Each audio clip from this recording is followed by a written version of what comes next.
Hey, what's up, man? Hey, how's it going? Pretty well. Sorry about that. I think my phone was on silent or something, but I just saw everything. Oh, that's not a problem. I totally understand. All right, man. What's going on? Well, yesterday we were able to talk, and I'm glad that we're able to set up an interview for all the stuff that you have coming up here. I know there is probably some people listening right now that may not know what's going on in the world of what you're doing right now. So go ahead and let everyone know what is going on right now in the world of Johnny B Morbid. Well, I guess quite a bit. I had this idea to, because it's my 30th birthday coming up, and I wanted to do a show for that, and I figured it would be a good enough reason for me to maybe get like the old guys back up on stage with me one more time, which is kind of a big deal for me. I don't know if other people really give a shit, but I do. Because, I mean, the one guy, he's a homeowner now, he has 2 kids, a wife, another dude is a father, a third guy in the band he just got married, the one other guy has a kid, and he lives in, I think it's North or South Carolina. So, I didn't think it was going to be easy, but I was able to use my birthday as, I guess, a reason for them to just do it, and it was good enough for them. So it started out with that. That was like the first idea. I was like, okay, 30th birthday, boom. Another thing, like original lineup reunion, boom. What else can I roll into this? My birthday is October 27th, which is just a few days from Halloween. So figured, all right, we'll throw Halloween party on the flyer too and make that another feature thing. And I had been contemplating maybe throwing in the towel for a while, or I don't know, indefinitely. Just because, I don't know, ever since I was a kid, since I started doing this stuff when I was like 14, not trying to be morbid, but just like music in general and playing out, I always said, oh yeah, if nothing happens for me by the time I'm 30, I'll just,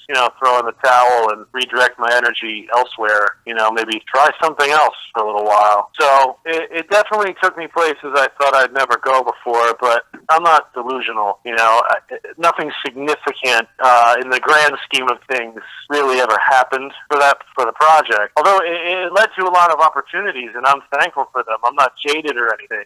I just wanted a little bit more for Johnny B Morbid, I guess, and I didn't get that in the time frame that I've invested into it. So I'm going to be selfish and put it on the back burner indefinitely. I'm closing the door, but I'm not going to lock it. I want to go on like a fucking vacation. I want to do stuff for me. Like I haven't dedicated anything to myself in a long time. It's always been music over everything. So, I don't know. The conversation's a little one-sided at this point, so I'm going to shut the hell up. Oh, that's not a problem. I just wanted to make sure that you got your, make all the addresses that you need to about the upcoming final show coming up at the end of October. I unfortunately am not going to be able to make it, as I'm only able to afford one trip a year with how I'm doing things now, and that's going to be for Prog Power down in September. Oh, yeah, that's awesome. Yeah, I mean, where is that? Oh, that's down in Atlanta, Georgia. Who's on that this year? Who are like the bigger names, I guess? It starts Thursday night, I believe it's September 7th. It is Blind Guardian, Circus Maximus, Gloryhammer, and Pyramaze. Gloryhammer's playing? Gloryhammer. Oh, that's great. The next. Wow. Wednesday night is actually the first night. My apology. Dragon Force, Spock's Beard, Stream of Passion, and Lord. I'm only familiar with Dragon Force out of that, unfortunately. Friday night is Fate's Warning, doing all of Waken the Guardian, Scar Symmetry, Gentle Storm, Freedom Call, Vanishing Point, and Ascendia. Like they're I guess, I'm in the mood for like happy power metal.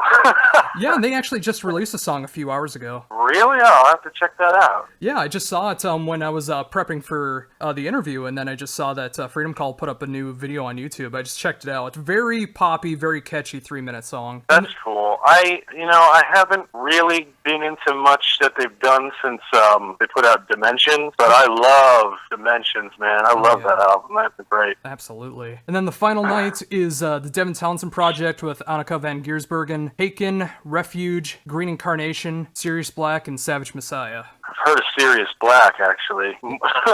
I don't remember how. Oh yeah, that's right. They only have one album out, I'm pretty sure, and it came out last year, unless I'm mistaken. Yeah. Yeah, I believe they're it's some right. different members of Rage. I think that was either their first band and they reformed, or this is like a new project from the band Rage. I'm trying to remember offhand. Pretty cool. Yeah. That sounds fun, man. That should be a good time. Yeah. I mean, had I known this was going to be the final show for Johnny B Morbid, I would have loved to have seen you guys at some point, and I'm going to be a bit devastated when it finally does close down this chapter, because, I just got into you guys not too long ago and been playing you guys and love what you've done. And I totally understand where you're coming from, though. I mean, I'm kind of in the same boat as well. I've been playing drums since I was 9, and I've been gigging since I was 16, yet here at 27, I have yet to been able to get my name to a real release on an album. I've only done mainly local shows.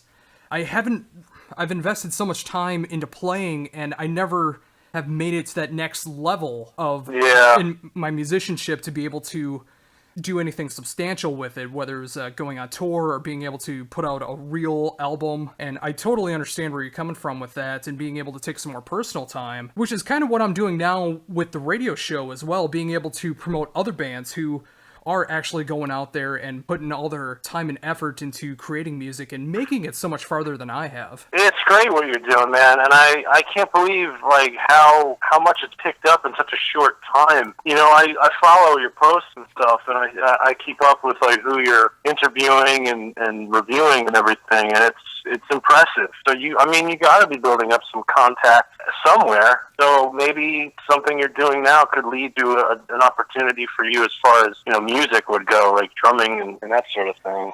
Oh yeah, I mean, who knows? Yeah, I mean, it could happen in the future, but at least right now, I have an electric kit that I'm able to practice anytime I want to, since my apartment's getting renovated, and at least for the next couple months, I don't have any neighbors, so I can play at any time. But I still have my real drums in my closet, ready to gig if there's ever a good opportunity. But I'm not sure how it is over on the East Coast, but I definitely know it's a thing in the Midwest where there is a lot of high school drama that seems to happen around here, where it feels like everyone feels that they're better than everybody else, even if they just play the same type of music with the same blast and the same chords. I don't know when that happened or why, but when I first started playing out, when I was 14, 15 in my first band, every band was trying to help each other.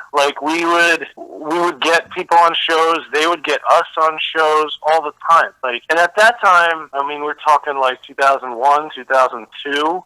So this is pre-metalcore, there wasn't a lot of bands around that sounded exactly the same, so there wasn't a lot of competition, maybe. So, there were dudes doing new metal, there was, still thrash bands and stuff like that, and we all just played together all the time because that's all there was. There wasn't, 5 different metalcore bands in one county, or, and there were punk bands, too. The punk bands and the metal bands, we all used to play together, because that's all there was at the time, really, around me, anyway. And then somewhere along the line, in every scene, I hear about all this animosity and just misplaced rage and jealousy for reasons I will never know or understand. I just, I thought it was just some stupid horror punk thing, which to me isn't even a legitimate genre, but we can get into that. My buddy, he's in Coffin Dust. You ever hear of Coffin Dust? Oh, yeah. Absolutely. Okay, they're from, they say they're from Philly. They're from a little farther out than Philly. But Matt, I don't know if you're familiar with Matt from Coffin Dust. Yeah. Oh, you are? Okay. Yeah, man, he was telling me it's the same crap that goes on with the thrash, sludge, whatever scene, and this drama, and I just blew my mind. Man, there's nowhere to go, nowhere is safe. Everyone's just an asshole, I guess. And I always try not to be that person. Anytime I've ever talked ill of anyone in my scene was always in defense of myself. I never start anything with anybody. It's always somebody talking about me, and it's always people who don't know me. They just conjure up these manifestations and conclusions in their own mind of this idea of how they think I am or how they think I act. And they're just, I don't know where it comes from, but they're fucking retarded. Yeah, and I can't be held responsible for that. That's on them. That's their own demon debate. You know, if you want to, you know, sit inside of your own mind in your own fucking la la land and make things up about me without ever even meeting me or talking to me, then have fun. You know, that sounds like a great time. I wish my mind was just powerful, but not, because I operate on logic.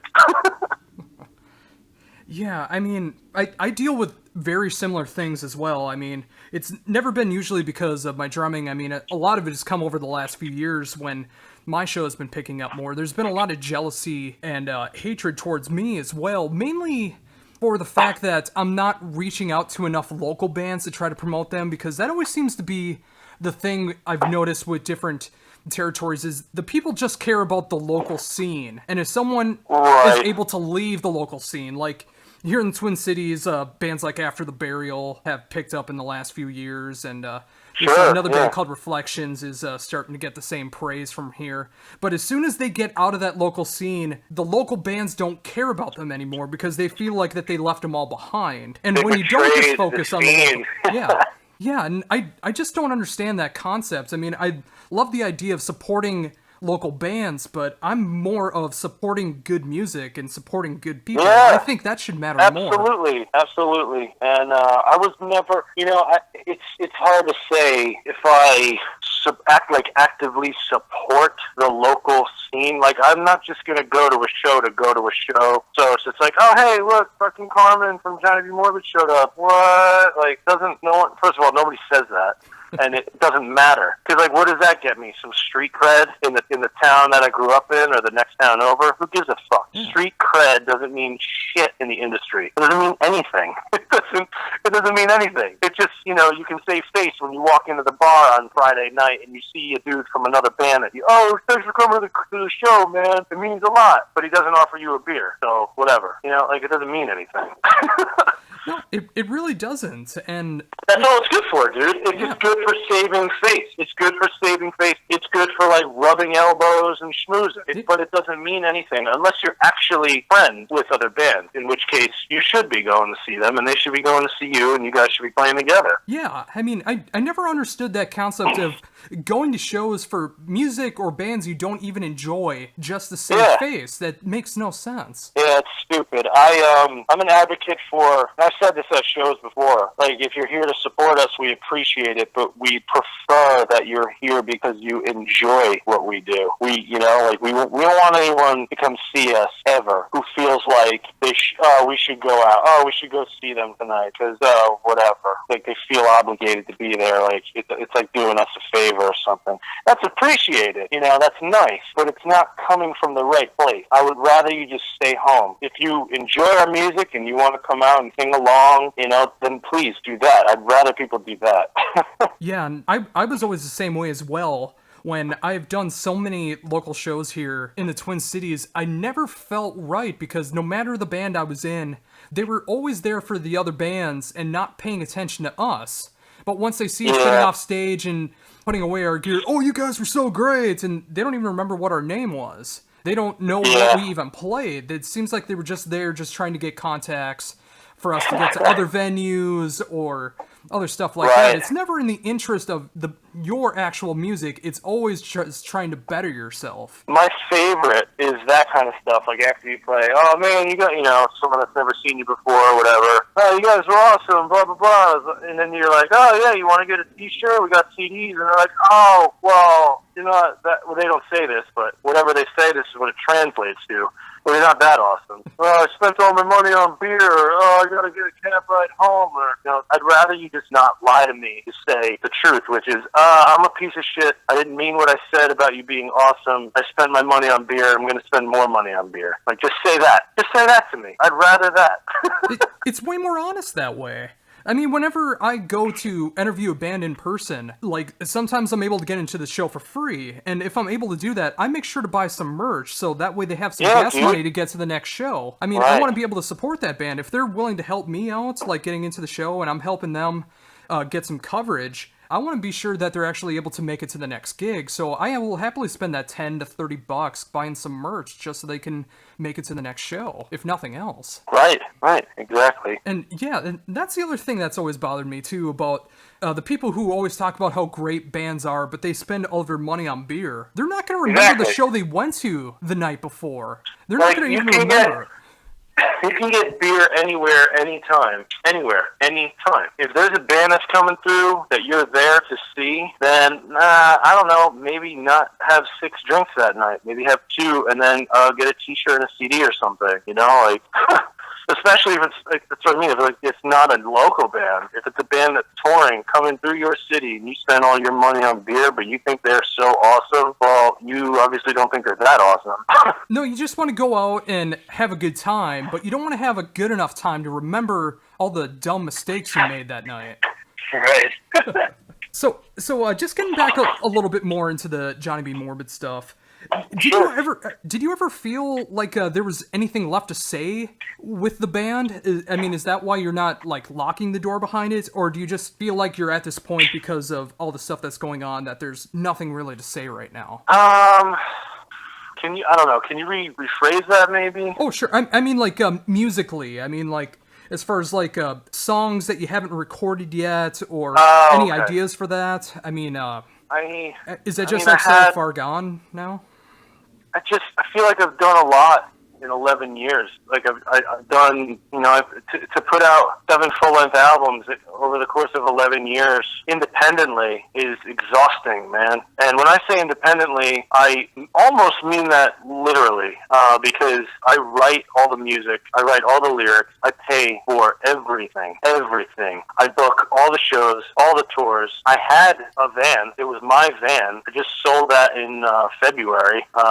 You know, it's just exhausting to be the everything of a project, you know. And my band, what they do ultimately is just play live. On Fall of the Cicada, that's me on like 90% of the guitars, except for like the really crazy guitar solos. That's not me. I can't really play like that at all. Those really crazy shredding guitar solos, that's my buddy Kyle, who's been in and out of bands with me since we were juniors in high school. And then there's the drummer on there, Miles. But like, that's what I mean. Like, I play on all my shit. In my first 3 albums, that's me on everything, which is why they're not that good. Well, not good to me.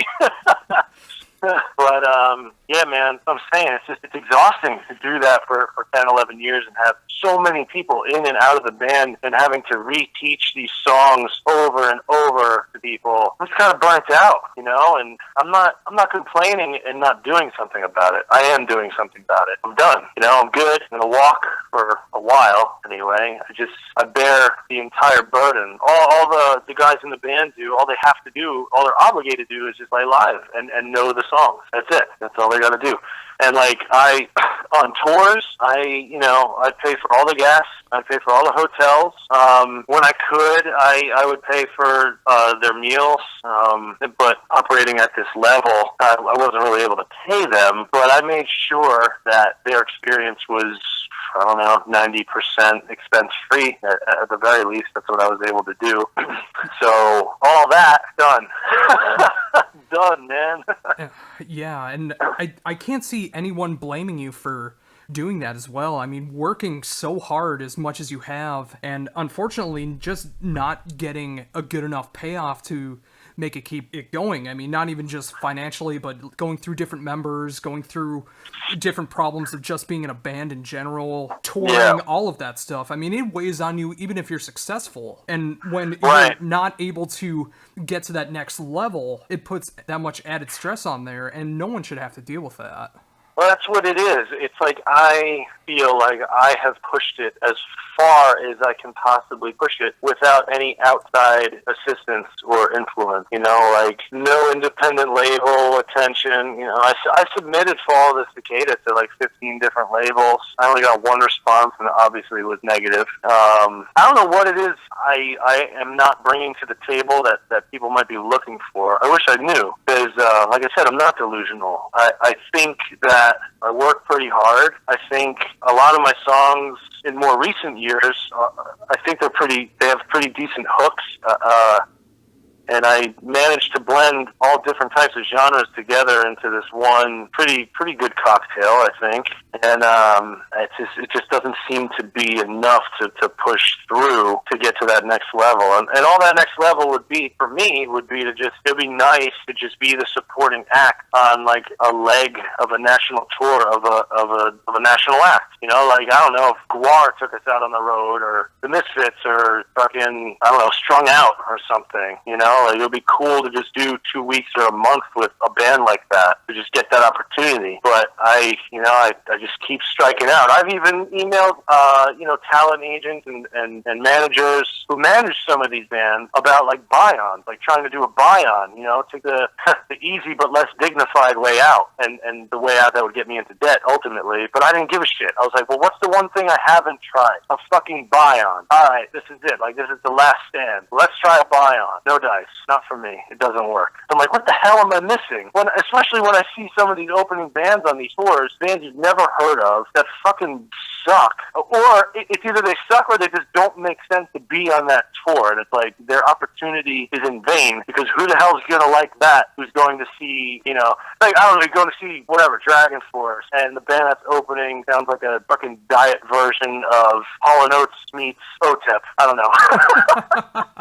It's like, why the fuck would that band think it was a good opportunity to be on a Dragon Force tour? And then it's like, you see that, and it's like, what the fuck are they doing here? You go to their merch thing after they play, and it's like, oh, we have one EP out, and we've been a band for 1.5 years. Like, fuck you. How did you get this opportunity? Like, who are you?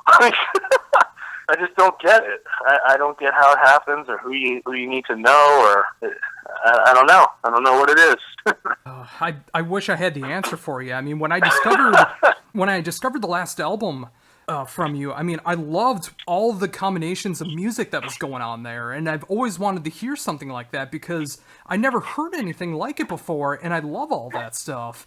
And I didn't even really realize that there was, like, more of a back catalog. When I received the promo for it, I thought this was, like, a debut album I was listening to, and I thought that this was going to be getting so much bigger from this point out, and then going back and seeing that there was so many more releases before that, and he'd been around for so long. It made me feel really bad that it wasn't growing as much as I felt it should have. And then finding out about this final show, which is coming up at the end of October, it's great that you're going to be doing one last hurrah to be able to celebrate the music. Have you decided how you're going to be ending the show? I mean, is it going to be like going through the whole catalog? Are you doing any kind of special set for it?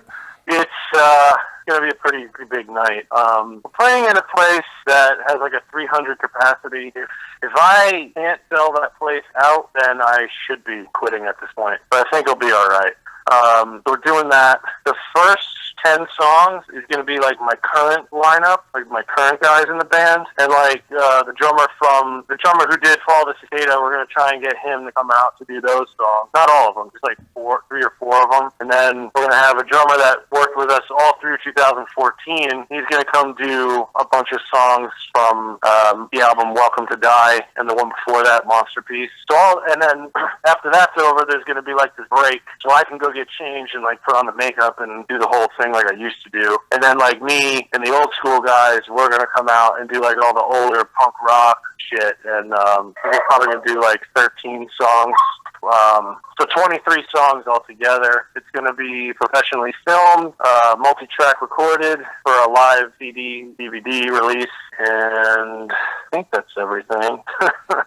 Awesome. At least I can pick up a copy of the CD DVD to be able to experience a show, because outside of YouTube bootleg quality, which I never want to check out, I will finally be able to get like a full live experience of what you can do. Yeah, hopefully, as long as I can figure out the funding, and not cheap. Like I said, I do everything on my own, and I'm trying not to do the Kickstarter thing this time, because that's another thing that just is very, very time consuming, and it becomes like a second second job in itself to just, stay on people and just be a pusher, and it never feels very good. But I mean, I've had very successful Kickstarter campaigns, and I'm very grateful, but I don't have the energy right now. So I'm trying to sell some stuff that maybe some fans would be interested in. I got my wireless microphone I've had for like years. It's been at like every show I've ever played, and like when I was playing with Michael Graves, like he used it on all the tours I did with him because he didn't have a microphone of his own, I guess.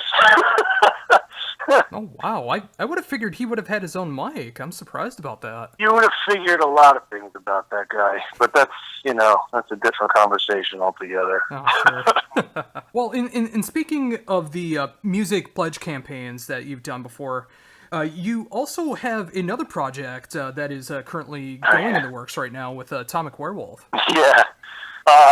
Man, we are hoping to have that out before the end of the year, but that shit is going so slow right now. We're waiting on the engineer to edit the drum tracks, but the drums are all done. We can start guitars pretty much as soon as he's ready, and that'll be it. We'll just get the ball rolling. It'll be okay. But the album artwork is done. All the merch is out. All the merch is around. Like I have all the posters, the buttons, and the t-shirts, and the patches. Like all that shit's ready to roll. We just need the album to be done. The most important part. Have you been able to get your contribution to the album done as far as recording? No. As far as guitars and stuff, nothing. No guitars have been tracked yet for the album. Nothing. No bass. Just drums. Just drums. That's all it's done right now. Are the ideas written out for it yet? Oh yeah, dude. All the songs are done. There's demo versions of every single song. We're all just redoing it in a professional setting. That's all. There's nothing to think about or torque around, I guess, in the studio. It's just a matter of getting in there to do it.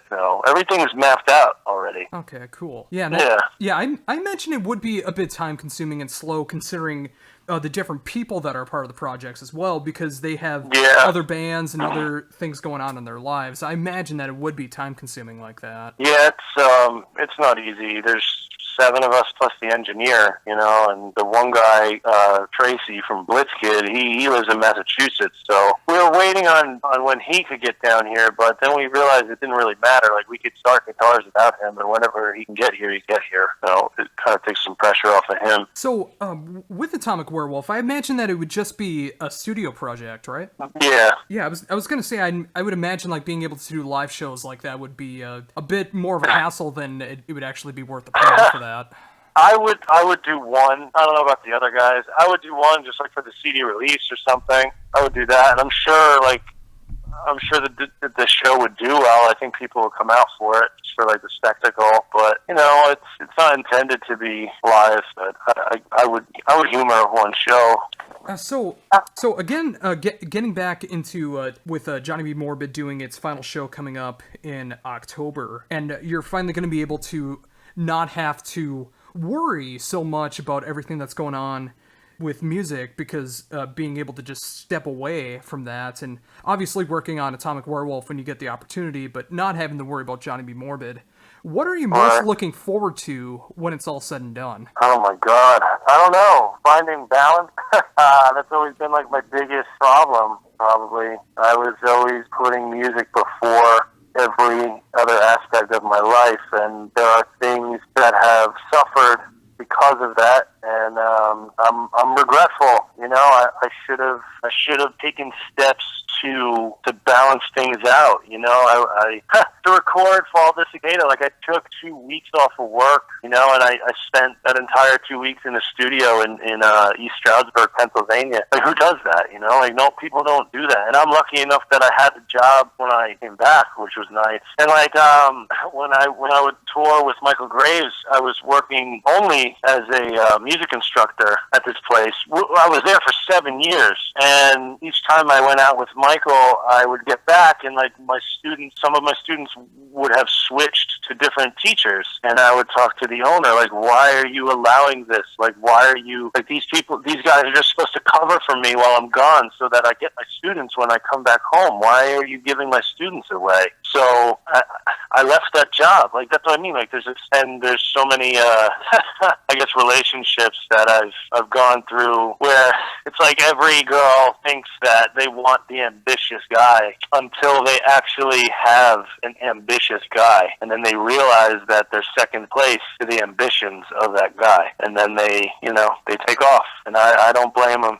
I've done it. I've been through enough. I need to figure something else out for a little while. That's all. Yeah, and again, no one can blame me for that. I mean, for all the trials and tribulations that just being in a band, let alone all of the other stuff that goes on with life and trying to just juggle everything to be able to keep going. And as someone like myself, not reaching that next level of where I wanted to be as a musician, I can totally relate to where you are right now. And, whether it's like taking a couple-year break or just being done indefinitely, I completely understand where you're going through. And if nothing else, I mean, there is always the music of Johnny B Morbid out there. And whenever Atomic Werewolf comes out, there will always be that. And the music will always be out there if you don't even continue to keep going with music. That's what I mean. It's like, oh man, I just found out about you guys. Well, luckily there's 6 other albums, so, you can go have fun with those for a long time. Just using you as an example. I'm not like, I'm just saying, like, that's what I mean. Like, it's not that much of a shame. I mean, yeah, it's a shame, but whatever, man. I'm not dead. This is something I need to do right now. That's what I mean. Like, I'm closing the door, but I'm not locking it. So, with that being said, the reunion show will be the day after the farewell show. Yeah, and I've seen other bands who've done that before too. Really? Yeah. No, I'm just fucking around. I wouldn't do that. That'd be awesome, though. I won't say the name of the band, but I remember one touring band announced they were doing their farewell tour, and then a month and a half later announced that they were going into the studio for their next album. But no, I totally see where you're coming from, though. I mean, if the spark ever comes again to be able to bring Johnny B Morbid back to life, I am more than happy to be able to support that. But if it never comes to fruition again, I'm glad to be able to at least do this interview with you to help promote the farewell show and being able to talk to you for all of the endeavors you got going on and be able to get all the grievances out there and be able to appreciate the last show that's coming up and hopefully get that out on CD and DVD and have people live that possibly one last moment of Johnny B Morbid. Well, thanks, man. I appreciate you having me. Because I know that the type of people you typically interview, and I'm not at that level, so it does mean a lot for you to take the time. Oh, absolutely. I mean, it could be a band that started last week, or it could be a band that started 40 years ago. If I like the music and they're good people, I want to be able to support them because there's good music everywhere, and of course I focus on rock and metal, but there's good music out there, and the reason why I do the radio show that I do is I want to be able to support all of the music I like. I don't want to just focus on black metal or prog rock or power metal. I want to be able to play all of it and promote everything that's good out there. And of course, Johnny B Morbid is one of those bands. Well, thanks, man. I'm glad that we appeal to your taste. Oh, very much so. And once again, thank you for taking the time to do this. I'm honored that you came to me asking to do an interview to be able to promote the final show coming up in October. If you want to plug that one more time, feel free. Yeah, thank you. It's Friday, October 28th at the Brighton Bar in Long Branch, New Jersey. There's 5 other bands on the bill. I think it's $12 in advance, $15 at door. Doors at 6:30. All ages. It's gonna be a good night. I mean, even if you're not into the music of any of the bands that night, you should still come out because once the bands are done, I mean, it's party time for my birthday. So we're all gonna be hanging there all night, and it's going to be off the wall for sure.